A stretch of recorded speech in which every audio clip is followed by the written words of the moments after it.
CMSportsNet presents A Season Lost, High School Lacrosse 2020.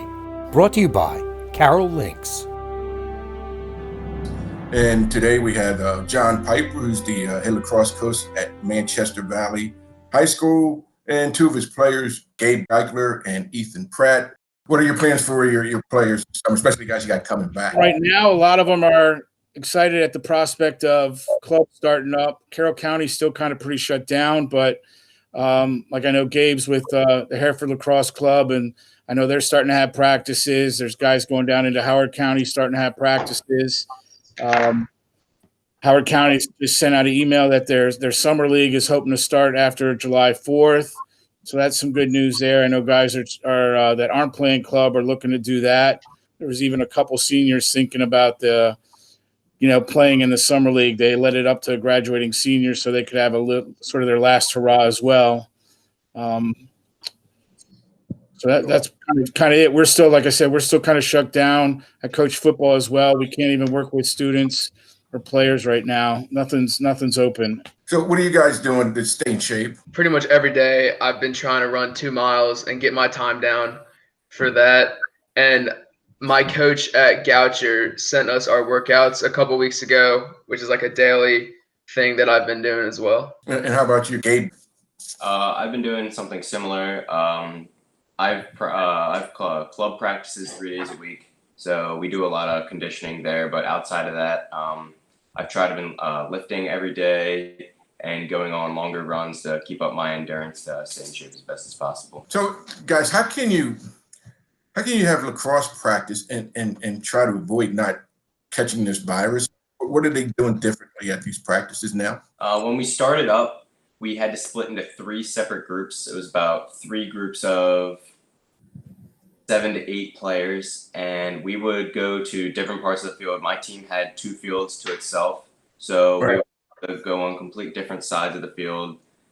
We wouldn't even be able to have any contact with each other. We would have to. All the coaches were wearing masks. We were doing defensive work, defensive footwork, shooting, and stick drills. So, everything was really split up. Even when we went on the sidelines to get water breaks and everything, we weren't even allowed to talk to or be very close to our players. It was hard to talk to everyone because we were also spread out along the sideline and everything. So it was a big difference going back from what we usually do in high school and usually what we do for club to what we were starting to do then. But luckily now it's all getting back to normal. Well, John, this is a question for you because you're a coach and you have to get these guys in shape.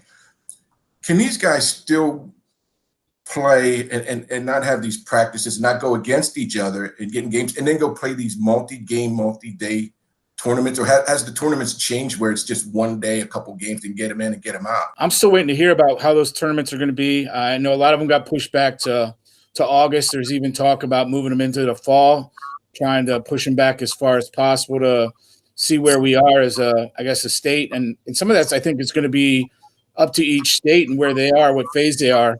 I did get an email just today from Randolph-Macon about they're going to have a prospect camp, which kind of caught me off guard because that's not something you're seeing. Usually we're getting inundated with that within our mailbox, but that caught me off guard a little bit. But I think Virginia's probably in a little different state or phase of the recovery versus, Maryland and some of the other states.